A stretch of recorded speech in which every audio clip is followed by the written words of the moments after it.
Welcome to Ajay IT education. चलिए आज हम देखेंगे armature reaction. What is armature reaction in DC generator. DC generator में जो आर्मेचर रिएक्शन होता है वो क्या होता है और डीसी जनरेटर में आर्मेचर रिएक्शन के फलस्वरूप क्या होता है उसको देखते हैं। तो सबसे पहले जैसा कि हम सभी क्या जानते हैं, जो डीसी जनरेटर है उसमें ईएमएफ कैसे उत्पन्न होता है।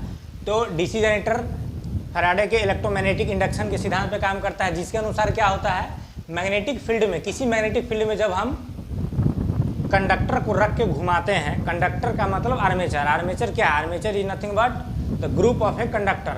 मतलब कई क्वाइल को, कई कंडक्टर के समूह को क्या कहते हैं? आर्मेचर कहते हैं। आर्मेचर में स्लॉट कटा होता है, बहुत सारे कंडक्टर को इसमें स्थापित करते हैं और आर्मेचर को चुंबकीय क्षेत्र में क्या करते हैं? घुमाते हैं।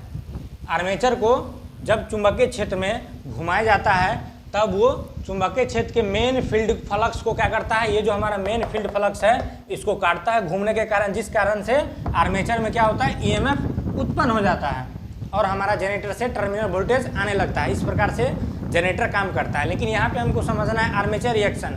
तो क्या होता है, जब किसी आर्मेचर को मेन फील्ड फ्लक्स में रख के घुमाया जाता है तो आर्मेचर के कंडक्टर में ईएमएफ उत्पन्न हो जाता है और आर्मेचर के कंडक्टर के साथ साथ आर्मेचर के कोर में भी कुछ मात्रा में ईएमएफ उत्पन्न हो जाता है और उससे जो उत्पन्न होता है फ्लक्स, मतलब आर्मेचर कोर में जो फ्लक्स उत्पन्न होता है वो क्या करता है, मेन फील्ड फ्लक्स को कमजोर करने की कोशिश करता है। ये हमारा मेन फील्ड फ्लक्स है। यहाँ पे आपको 3 फिगर दिखा रहे हैं। सबसे पहले मेन फील्ड फ्लक्स को समझते हैं। ये मैग्नेटिक फील्ड है, ये मेन नॉर्थ पोल और साउथ पोल है। मेन फील्ड फ्लक्स क्या होता है, यूनिफॉर्म होता है, समानांतर होता है। बीच में कंडक्टर मतलब आर्मेचर रखा हुआ है। जब आर्मेचर घूमेगा तो इस कंडक्टर को काटेगा, जिसके कारण आर्मेचर में ईएमएफ उत्पन्न होता है। तो जब आर्मेचर किसी मैग्नेटिक फील्ड के बीच में घूमता है तो आर्मेचर के कोर में कुछ मात्रा में ईएमएफ उत्पन्न हो जाता है और वहाँ से जो फ्लक्स उत्पन्न होता है, आर्मेचर में जो फ्लक्स उत्पन्न होता है, ये मेन फील्ड फ्लक्स को डिस्टर्ब करता है, मेन फील्ड फ्लक्स पे बाधा उत्पन्न करने की कोशिश करता है। इसी को आर्मेचर रिएक्शन कहते हैं। आई होप आपको समझ में आ गया होगा आर्मेचर रिएक्शन क्या होता है। एक बार और बताते हैं। आर्मेचर को जब किसी मैग्नेटिक फील्ड के बीच में रख के घुमाया जाता है तो आर्मेचर कोर में जो ईएमएफ उत्पन्न हो जाता है उससे उत्पन्न फ्लक्स मेन फील्ड फ्लक्स को डिस्टर्ब करने की कोशिश करता है, जिसको आर्मेचर रिएक्शन कहते हैं। और आर्मेचर रिएक्शन के कारण ब्रशों पर स्पार्किंग होने लगता है और जनरेटर का टर्मिनल वोल्टेज घट जाता है। तो आर्मेचर रिएक्शन को समझाने के लिए यहाँ पे आपको हम 3 फिगर दिखा रहे हैं।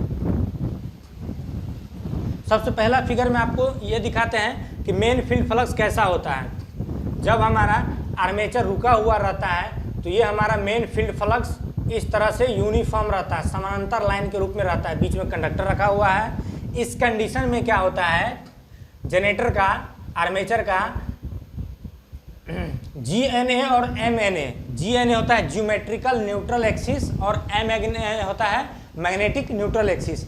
इस कंडीशन में GNA और MNA दोनों एक ही लाइन पर होता है। दोनों क्या होता है, एक ही लाइन पर होता है, बीचों बीच। आर्मेचर के बीचों बीच का जो लाइन है, मेन फील्ड फ्लक्स में आर्मेचर के बीचों बीच का जो लाइन है ये दोनों सेम होता है। GNA और MNA ये दोनों एक ही लाइन में होते हैं। ज्योमेट्रिकल न्यूट्रल एक्सिस और मैग्नेटिक न्यूट्रल एक्सिस ये दोनों एक ही लाइन में होता है। ये स्थिर पोजीशन है। मेन फील्ड फ्लक्स को इसमें दिखाया गया है। अब हम दिखाते हैं आपको नेक्स्ट पिक्चर में कि आर्मेचर में जब घूमता है तो आर्मेचर में फ्लक्स जो उत्पन्न होता है वो किस डायरेक्शन में होता है। तो इस पिक्चर में आप देख सकते हैं ये आर्मेचर फ्लक्स को दर्शा रहा है। जब आर्मेचर मैग्नेटिक फील्ड में घूमता है तो आर्मेचर का जो फ्लक्स उत्पन्न होता है वो इस डायरेक्शन में घूमता रहता है। ठीक है, मेन फील्ड फ्लक्स कैसे घूम रहा था, यूनिफॉर्म घूम रहा था, समांतर लाइन के रूप में ये जा रहा था और आर्मेचर में जो उत्पन्न होगा फ्लक्स वो इस तरह से घूमता रहता है। ठीक है, और तीसरा पिक्चर में दिखा रहे हैं जब जनरेटर से ईएमएफ उत्पन्न होने लगता है उस कंडीशन में मेन फील्ड फ्लक्स और आर्मेचर का फ्लक्स जो आर्मेचर रिएक्शन के दौरान जो मेन फील्ड फ्लक्स को डिस्टर्ब करता है वो कैसे करता है, ये तीसरा फिगर में दिखा रहा है। मेन फील्ड फ्लक्स ऐसा था, आर्मेचर का ऐसा था, ये रिजल्टेंट कंबाइंड फ्लक्स दिखा रहा है आर्मेचर का और फील्ड का।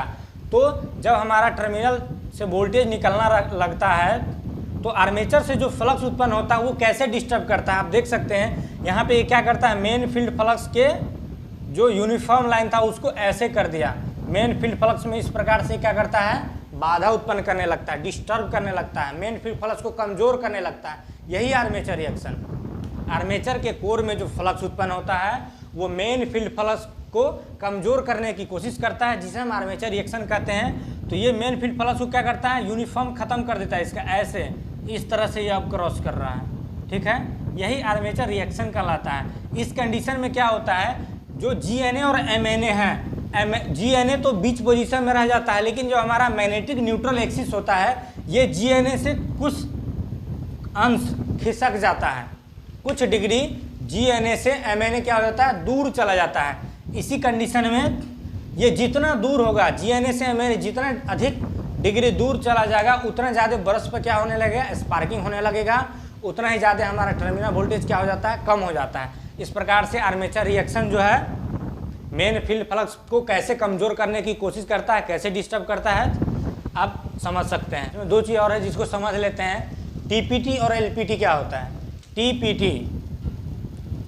TPT और LPT।